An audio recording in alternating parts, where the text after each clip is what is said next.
Então, nesta manhã, eu quero convidar os queridos irmãos. Eu vou falar sobre um assunto que, como eu disse, que há muitas coisas que acontecem na África que causam muitos questionamentos. E eu tenho sido interrogado vezes sem conta. Mas por que isso? Mas por que aquilo? Mas por quê? Mas por quê? Mas por quê? E às vezes nós nem temos respostas para isso. E por causa disso, tem me obrigado a estudar, a pesquisar, a buscar conhecimento nessa área. E esta manhã eu quero falar de algo que eu estou tentando entender. Não tenho ainda todo o entendimento, mas estou tentando entender. E queria convidar para vocês, juntos comigo, fazermos essa reflexão, fazermos essa introspecção a respeito do assunto que nós vamos falar. Eu quero falar sobre os paradigmas das tradições. Se nós pudermos abrir o Evangelho de São Mateus, no capítulo 15, versículo 1, 2, 3, e depois vamos ler o versículo 6. Eu sou ruim de ver. Não consigo enxergar. Aqui está. Obrigado. Então, alguns fariseus e mestres da lei, vindos de Jerusalém, foram a Jesus e perguntaram: por que os seus discípulos transgridem a tradição dos líderes religiosos, pois não lavam as mãos antes de comer? Respondeu Jesus: por que vocês transgridem o mandamento de Deus por causa da tradição de vocês? Ele não está mais obrigado a honrar seu pai dessa forma. Assim, por causa da sua tradição, vocês anulam a palavra de Deus. Querido Pai, obrigado pela tua palavra. Nós sabemos que ela é tremenda, ela é poderosa, ela é fantástica. E também agradecemos pelo Espírito Santo, que é o professor por excelência. E nós convidamos-te, Senhor, nesta manhã, para falar aos nossos corações. Obrigado, Deus, porque o Senhor conhece a nossa realidade, o Senhor conhece as nossas necessidades, o Senhor sabe todas as coisas. E damos-te liberdade, Senhor, para ministrar na nossa vida esta manhã. Em nome de Jesus. Amém. Uma das coisas que eu gosto nas Escrituras é esse debate, essa discussão que acontece entre os fariseus, os saduceus, os escribas e Jesus. Vocês já prestaram atenção? Eles levantam assuntos bem polêmicos, bem interessantes. E aqui, os fariseus e os escribas, eles perguntaram para Jesus: por que os seus discípulos quebram a tradição dos anciãos? Por quê? Olha, existem, como eu falei, eu quero falar sobre os paradigmas das tradições. Existem paradigmas em todas as tradições. E nós estamos aqui diante da tradição judaica, onde os fariseus, como os escribas, apresentaram algo para Jesus. E é interessante que, para aquilo que é a tradição judaica, uma das coisas que é forte, que eu chamo um dos elementos essenciais desse paradigma judaico, ele é baseado naquilo que nós chamamos de culpa. E a culpa, geralmente, ela opera na procura do juízo, na procura de julgar, de condenar. E os fariseus e os escribas fazem esse juízo a respeito dos discípulos. Mas eles foram muito inteligentes. Porque esse juízo, na verdade, eles queriam fazer sobre Jesus.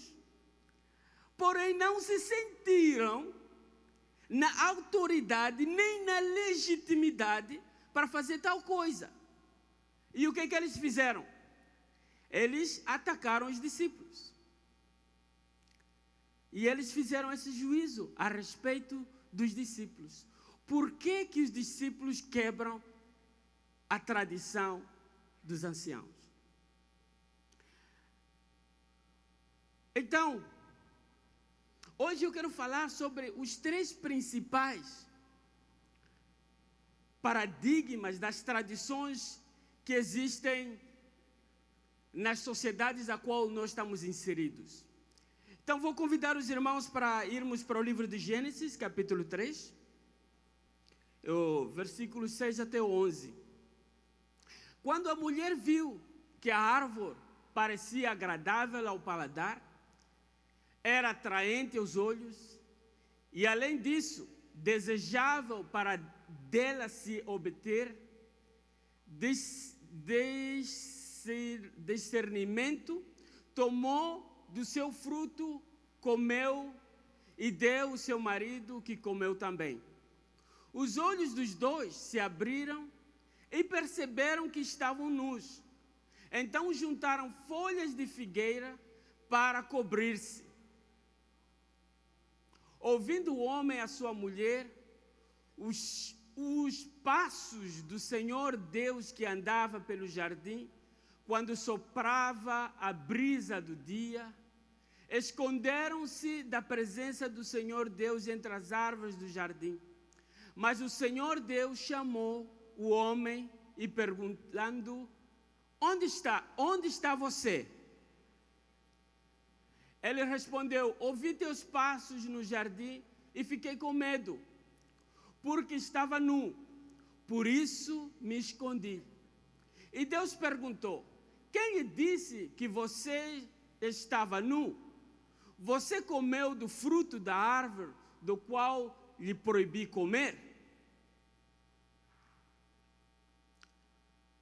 Esse texto retrata a queda, retrata o que nós sabemos muito bem, o início da desgraça na história da raça humana. E nesse texto, nós encontramos os elementos que hoje orientam, que hoje direcionam, que hoje dão uma direção às diversas tradições que existem nas nossas sociedades. Que a primeira que eu falei, quando nós lemos lá o Evangelho de Mateus, que é a culpa, ela é a culpa versus inocência. E agora nós vemos aqui alguns outros elementos que são trazidos. Aqui nesse texto nós temos a culpa versus inocência.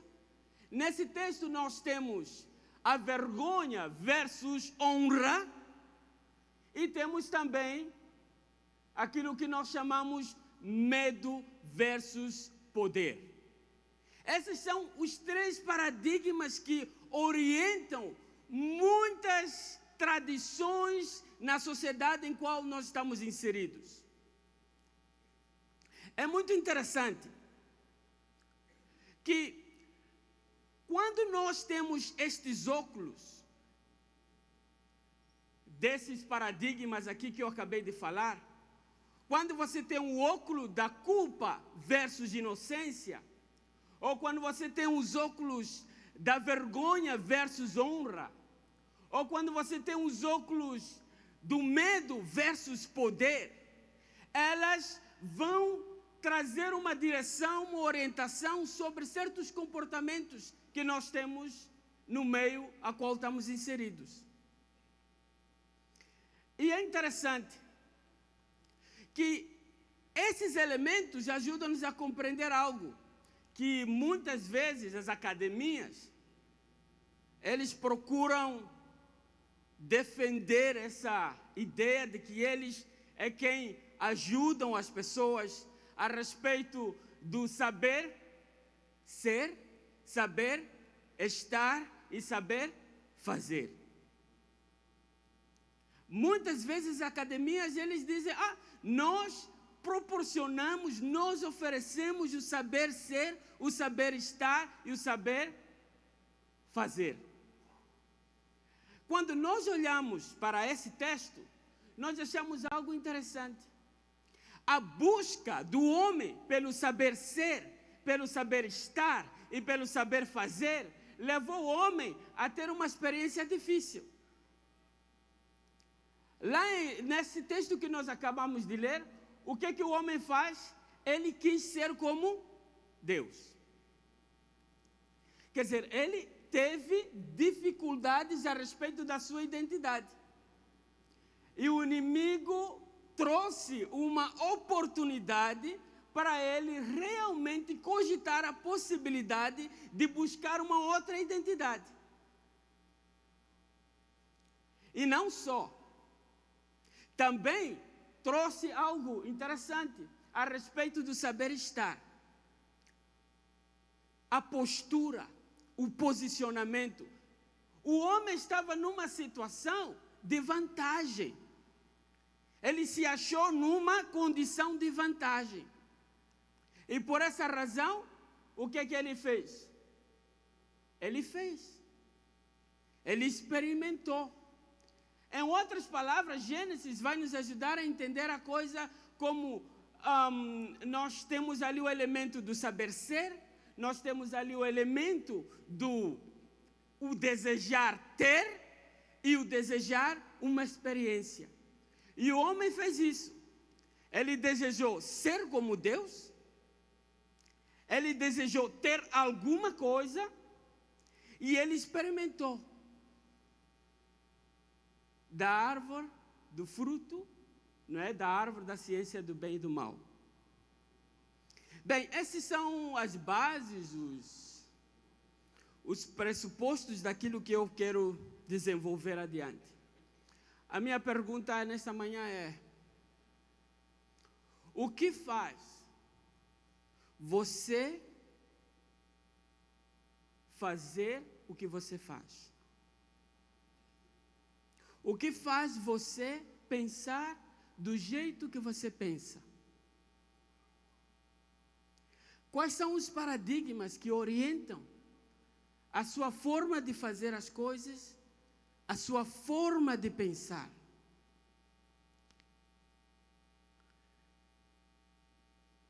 Como eu falei, existem 3 principais paradigmas que orientam a forma como nós fazemos e como nós pensamos.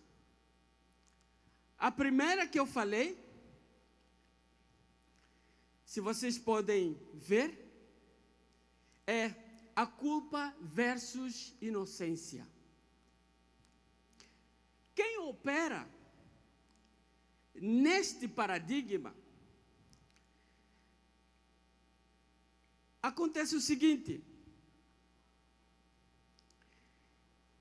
nós vemos que a culpa versus inocência, ela se preocupa muito com regras. Ela se preocupa muito com regras. Nós vimos na conversa entre os fariseus, os escribas e Jesus, a regra, os limites, a caixa é importante para esse grupo, porque senão fica muito difícil. E alguns povos que têm essa característica são os povos ocidentais, que eles funcionam muito com regras. Eles têm que colocar regra em tudo para poder alcançar a inocência.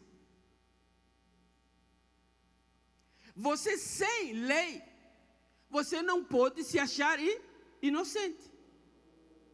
E isso era como o povo hebreu começou o processo da fundação das confederações. Era necessário colocar parâmetros, limites, regras, princípios para poder compreender a respeito da culpa e inocência.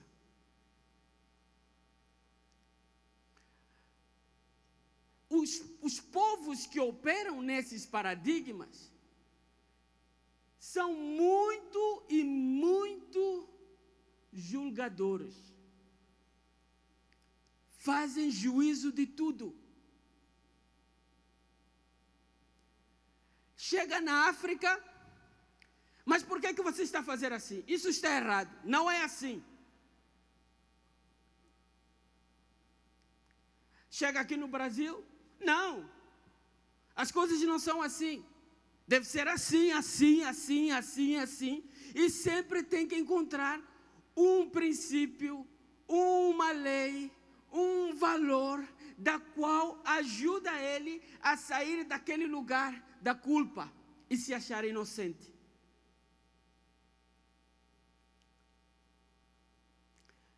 E vejamos aqui que o que opera nesse paradigma de culpa e inocência, a sua identidade é: eu sou culpado. Ele sempre é culpado. Por isso ele precisa colocar leis, colocar regras, para ele conseguir encontrar um argumento que lhe dê inocência. Então ele é sempre culpado. E por causa disso, a sua postura é uma busca incessante pela inocência. E o resultado disso é o que ele faz. O que ele faz? Ele faz leis. É lei após lei, após lei, após lei, que não acaba nunca. Eu não sei. Eu já ouvi muita gente falar aqui que o brasileiro tem uma influência ocidental. E muitas vezes os ocidentais pensam desse jeito. Eles se sentem culpados. E a busca incessante pela inocência é algo tão grande. Hoje, por exemplo, o que está acontecendo na África? A China chegou na África e disse assim, para os presidentes africanos: nós queremos dar para vocês dinheiro. Nós queremos construir estradas, queremos construir pontes, queremos construir habitação. Queremos fazer negócio com vocês. E façam negócio conosco. Por quê? Porque o Ocidente quer fazer negócio, mas eles querem trazer algo que eles chamam de quê? Direitos humanos. Que são o quê? Regras. Eles não conseguem oferecer nada sem colocar regras, sem colocar limites. Nós vamos ajudar vocês. A Tanzânia está com problemas sérios hoje. Eu sei que isso é um pouco politicamente incorreto falar aqui no Brasil.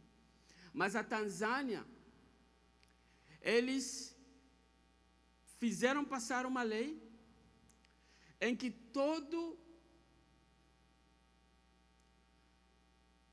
o homossexual tem que ser executado. É uma coisa que não é aceita naquela nação. E o que eles tiveram? Sanções. Violação contra os direitos humanos.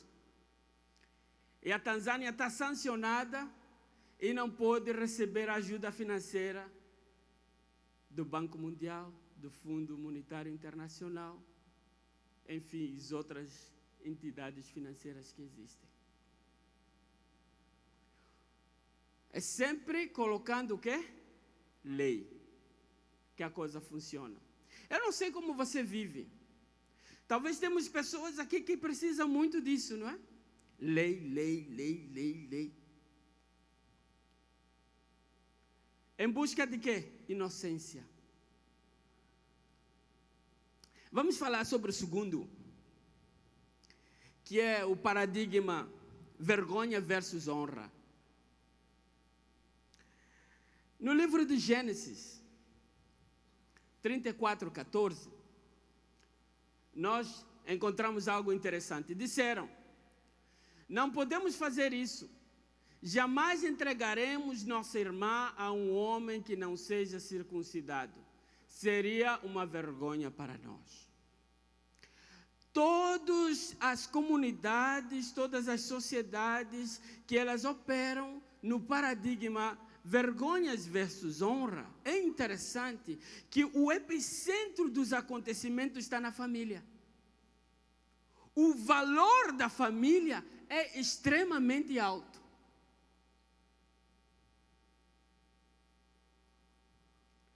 É interessante. Não se pode falar de vergonha sem ter família como referência. Sem ter os princípios sociais voltados nos relacionamentos. E é interessante que para esse grupo, os seus votos, os seus pactos, as suas alianças, são muito mais importantes que o valor humano. Quer dizer, se eu quebrar a minha palavra, eu não sou digno de vida. Eu tenho que fazer o quê? Eu tenho que me matar. E vocês conseguem imaginar que povos são esses? Os orientais. Os orientais. Os japoneses. Eles são, assim, um exemplo clássico. O povo do Oriente Médio. Eles são clássicos. Quando um irmão lá no Oriente Médio se converte, ele se torna uma vergonha para a família. Então, tem duas opções. Ou morre o que desonrou, ou morre aquele que não soube ajudar para que essa honra não fosse quebrada. Então, só tem um preço. Alguém tem que deixar de viver. E é interessante que, observando no meu pouco entendimento, a lei hebraica, a lei mosaica, ela era severa contra os crimes contra a família. A mulher adúltera, o que tem que acontecer com ela? Apedrejada até a morte. Junto com o homem adúltero. O filho rebelde, o que é que tem que fazer? Ser apedrejado até a morte. Não é aceite desonrar os valores da família. Então nós vemos aqui que esse paradigma vergonha versus honra, ele tem como centro, como a essência, como a base, a família, os relacionamentos. As leis não funcionam aqui. O mais importante são os relacionamentos. É verdade que cada uma vai ter um pouco de alguma coisa, não há dúvida. Cada uma vai ter um pouco de alguma coisa. Mas, o que uma pessoa, alguém que pertence a uma comunidade como essa, diz que ele é? Ele é uma vergonha. E a sua busca incessante pela honra. E o faz o quê? Faz dele alguém que procura agradar sempre aos outros, até agrada tanto que nem ele mesmo se importa com ele mesmo. Vocês costumam ver isso? Tem gente que está preocupado em agradar de tal maneira que não se importa com ele mesmo. Algumas vezes o que é que acontece? Ele quebra os seus próprios valores em detrimento de agradar a alguém.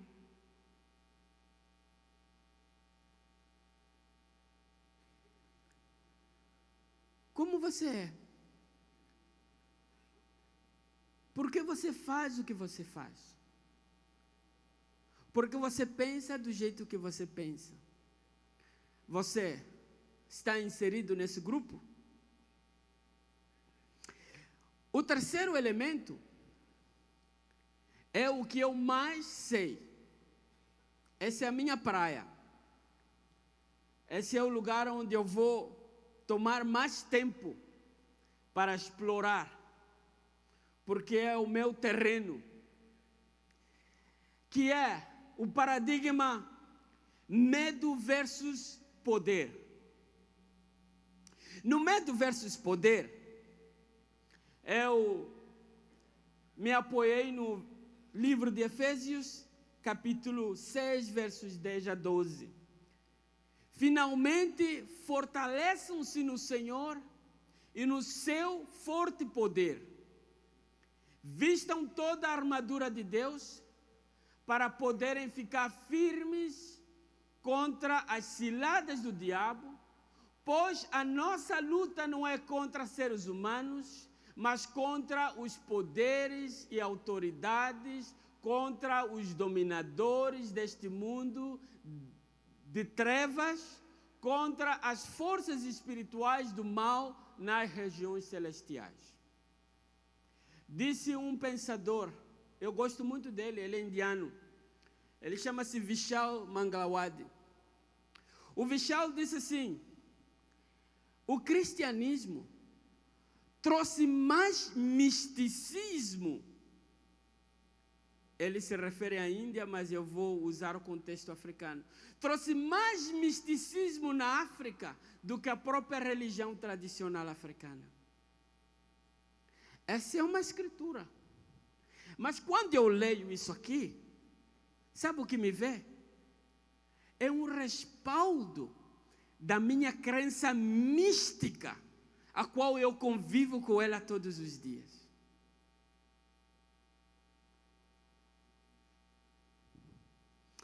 Para quem pertence a esse grupo,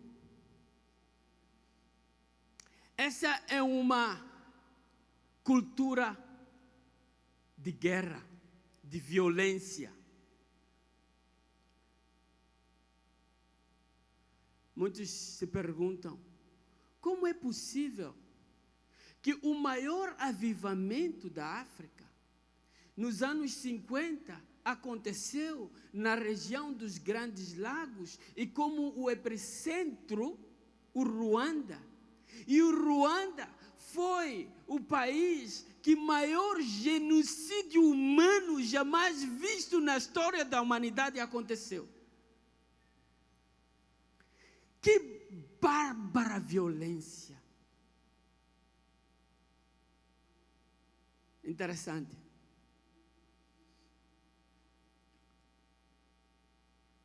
Quem opera aqui, ele é violento, ele é agressivo, ele é homem de guerra ou mulher de guerra. Aqui, o sentimento de pertença étnica, tribal, é o valor mais alto. Se você não pertence a um grupo, você está num local vulnerável, onde você pode ser hostilizado e colocado em situação difícil. Então, é importante pertencer ao grupo, porque o grupo oferece proteção. Esse grupo diz assim: eu sou o que a minha comunidade é.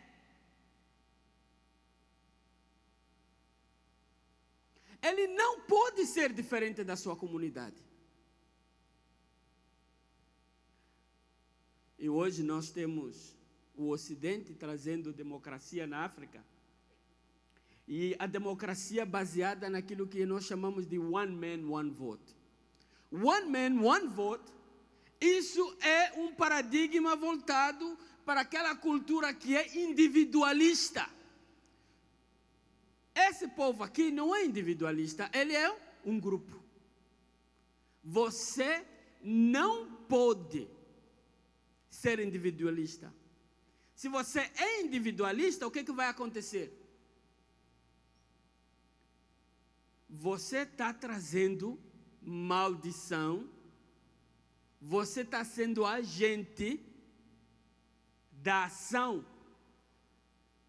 do poder das trevas sobre a sua comunidade. Mas é interessante que esse cara, o saber ser, está voltado no eu sou vítima. Eu sou uma vítima. E o que é que ele busca? Qual é o seu saber estar? A busca incessante pelo poder. Ele não cansa de buscar poder. Como bom africano, eu devia estar aqui a levantar minha mão e todo mundo rebolando. Todo mundo esperneando. Todo mundo fazendo aviãozinho. A busca incessante por poder é o que dá a postura dele. Porém, o que ele faz? Tudo que ele faz é ter certeza que os espíritos dos antepassados as suas iras são aplacadas. Isso é, o trabalho dele é agradar, aplacar a ira dos seus antepassados. Vocês entendem isso? Talvez não. Eu vou tentar detalhar um pouquinho mais.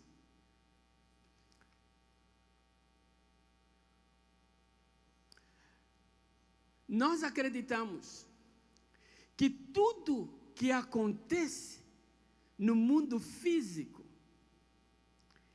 é culpa do diabo. É culpa das forças espirituais do mal nas regiões celestiais. Essa realidade, ela é tão viva, que você pode perceber no dia a dia da igreja. Se um africano for orar, presta atenção. De entre 2 a 3 palavras, uma que ele vai proferir é poder. Ele vai dizer: Deus, tu que és amoroso, tu que tens poder. Se você prestar atenção, Anésio esteve em Moçambique, a igreja gasta mais tempo fazendo guerra espiritual do que adorando a Deus, do que celebrando a grandeza, a beleza, o esplendor. Eu vou longe ainda. Sabe quando um africano olha para uma montanha, se calhar uma montanha linda, uma coisa assim espetacular. Vamos falar do Table Mountain, do Cape Town, que é o cartão emblemático da cidade. Quando o africano olha para Table Mountain, ele não vê essa beleza. Sabe o que ele vê? Ele vê aquilo ali é o altar, onde os espíritos fazem as suas cerimônias. E não consegue apreciar a natureza. A natureza se torna algo hostil. Não consegue apreciar a Deus, porque Deus é uma pessoa hostil.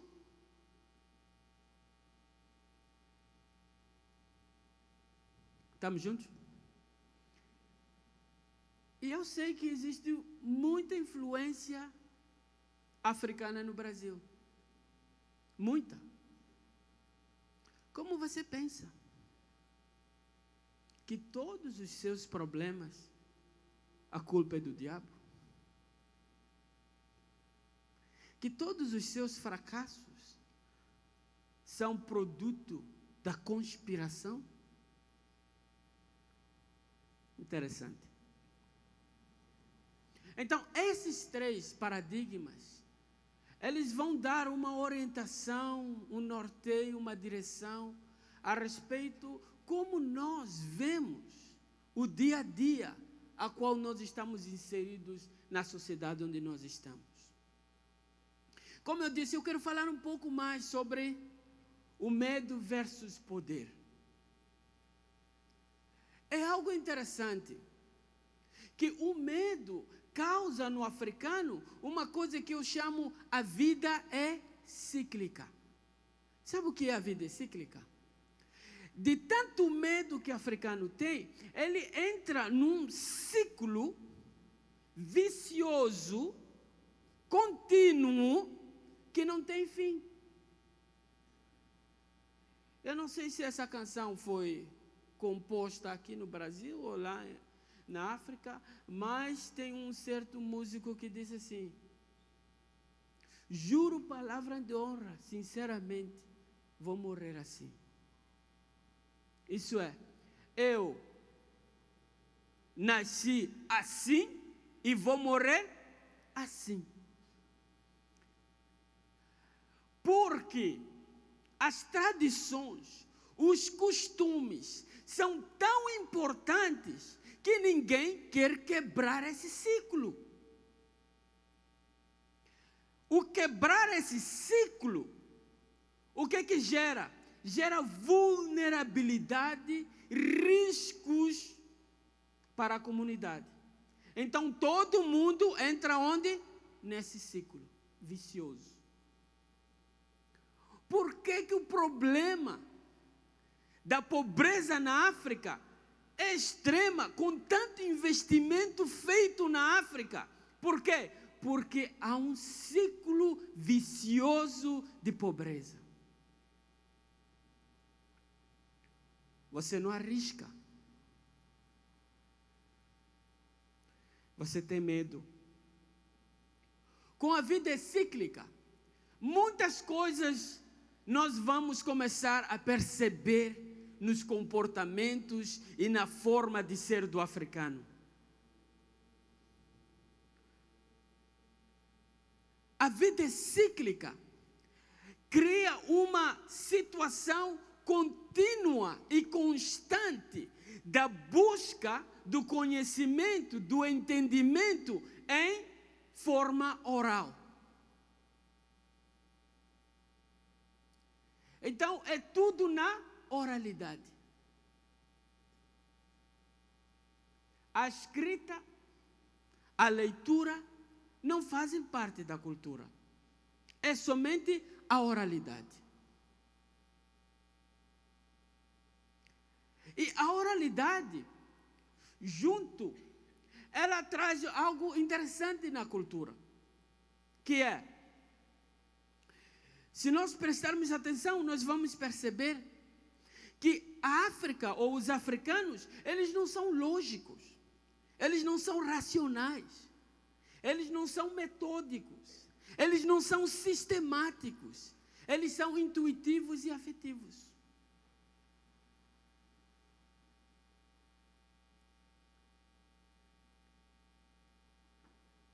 Deixa eu contar uma história.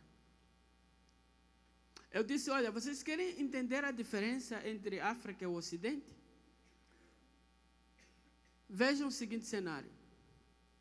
Osasco tem um rio que passa bem do lado e dá uma enchente tão grande, que as águas transbordam e inundam toda a cidade. E agora vamos encontrar solução para esse problema. Se você chamar um holandês para resolver o problema, a primeira coisa que o holandês vai pensar é o quê? Ok, tá bom. Eu acho que para esse tipo de cenário, nós precisamos de uma barragem para controlar o fluxo das águas no rio. Mas se você chamar um africano para resolver esse problema, o que ele vai fazer? Vai dizer que essa é uma conspiração dos espíritos maus e nós temos que aplacar a ira desses espíritos.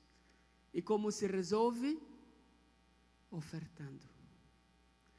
Todo problema na África se resolve com oferta. Não se resolve com lógica, não se resolve com análise, não se resolve com pesquisa, não se resolve com razão, resolve-se com oferta. Aí você pode imaginar como é difícil resolver problemas. E eu preparei uma matéria sobre corrupção. A corrupção na cultura africana, ela tem uma ligação muito forte com o Deus animista. Porque os problemas se resolvem com oferta. Se você tem um problema, se você foi parado na via pública com o guarda de trânsito por infringir a lei, e como você vai resolver esse problema? Se fosse um anésio, que é mais lógico, mais metódico, ele ia dizer, mas guarda, quanto eu excedi? Vamos dizer em velocidade, quanto eu excedi? Aqui o limite é 60 por hora. E você está com 66, você excedeu. Aí um cara como anésio, que é mais metódico, mais analista, ele diz, qual foi a última vez que foi feita inspeção nesse teu radar? Qual é a margem de erro que existe em qualquer máquina? A margem de erro que existe em qualquer máquina é de 10%, não é? Então eu estou exatamente 10% de margem de erro. Pode ser que a tua máquina não esteja boa.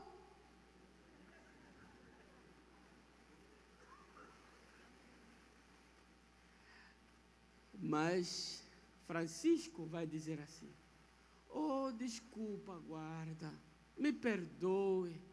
É que estou com um problema em casa, sabe? Não prestei atenção. Toma lá esse refresco aqui. Toma esse refresco, vai lá. Porque todo problema se resolve com oferta. É interessante. E podemos falar de muito mais coisas. Mas isso é o que eu tenho tentado entender, compreender, explorar, para me situar, para saber qual linha, qual orientação eu estou seguindo. Qual orientação eu estou seguindo? Então, irmãos, vejam aonde nós estamos. Mas a coisa boa, a boa nova é que o Evangelho tem poder para quebrar isso. Aleluia. Jesus foi o quê? Ele foi humilhado, envergonhado. Ele morreu a morte mais miserável, a morte mais vergonhosa, mais desonrosa, mais desumana que podemos alguma vez pensar. Para quê? Para que nós não pudéssemos viver na vergonha, mas para que nós possamos viver de honra em honra. Aleluia.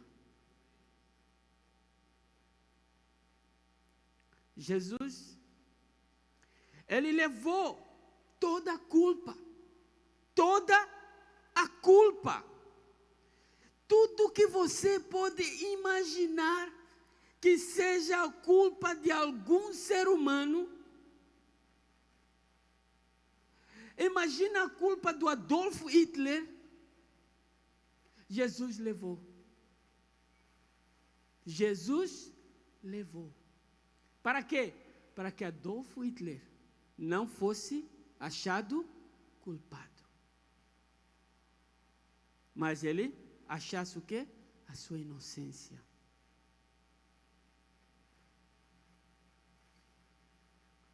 Eu não sei qual é a culpa que você carrega. Mas quero dizer, irmãos, não importa o tamanho da culpa que pesa sobre a sua consciência, Jesus já levou essa culpa. Essa culpa foi pregada lá no madeiro, para que você vivesse uma vida de inocência, uma vida de justiça. É verdade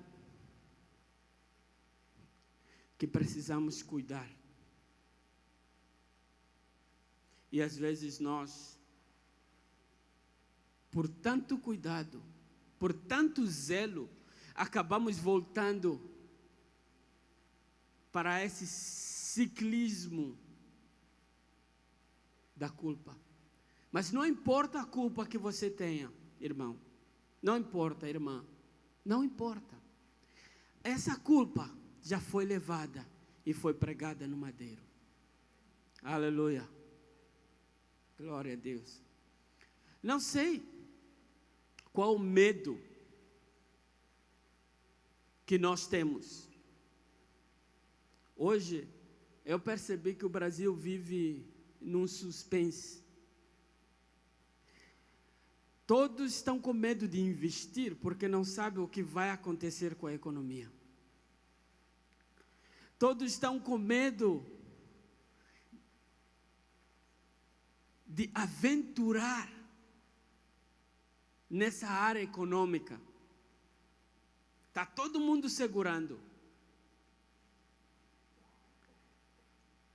É verdade que o cenário político que se vive hoje no Brasil não é fácil.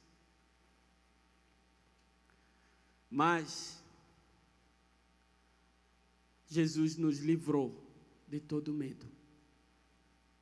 Aleluia. Jesus nos livrou de todo o medo.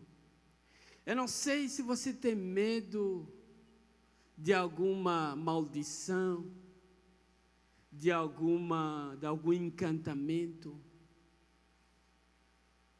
Tem medo de não sei o quê.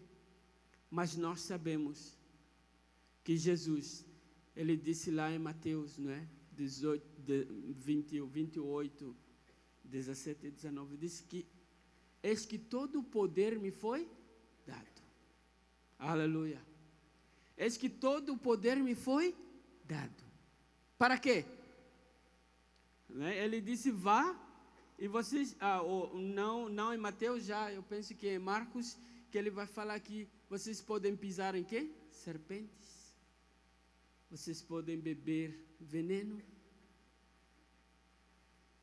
Nada vos fará mal. O africano, quando ouve essa notícia, é uma boa nova.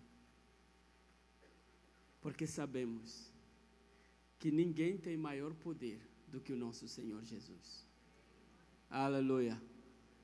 Então eu trouxe essa reflexão para, junto com vocês, pensar um pouco a respeito de como nós nos temos direcionado, quais são os paradigmas a qual nós temos usado para orientar as nossas vidas. E saiba que quando você começar a notar esse excessivo desejo de justiça, esquece-se da graça, esquece-se do amor, esquece-se dos valores afetivos. Lembre-se que você está com culpa. E quando você estiver tentando agradar demais, lembre-se que você tem alguma vergonha na sua vida. E quando você for temoroso, lembre-se que você é vítima. E Jesus já nos tirou desse lugar de vítima. Aleluia. Que Deus abençoe a cada irmão. Obrigado pela oportunidade de dividir com vocês o que Deus tem colocado no meu coração. Pai, eu quero te agradecer, Senhor, pela tua palavra. Quero agradecer, Senhor, porque o Senhor é bom. E a tua misericórdia, ela tem se renovado cada dia nas nossas vidas. Eu oro pela tua igreja, Senhor. Eu oro por cada irmão, cada irmã, cada criança, cada idoso que esteja aqui. Que o Senhor venha trazer luz, entendimento a respeito do porquê fazemos o que fazemos. Porquê pensamos como pensamos. Graças te damos, Jesus, porque sabemos que o Senhor, nós não precisamos só uma coisa, mas todas elas juntas, elas fazem o reino de Deus. Quando nós percebemos que o nosso Deus é Deus de inocência, de justiça, quando nós percebemos que o nosso Deus é Deus de honra, quando nós percebemos que o nosso Deus é Deus de poder, nós sabemos como nos colocar, como nos posicionar no mundo ao qual estamos inseridos, Senhor. Muito obrigado, Jesus, pela tua palavra, e o teu nome seja glorificado. Amém.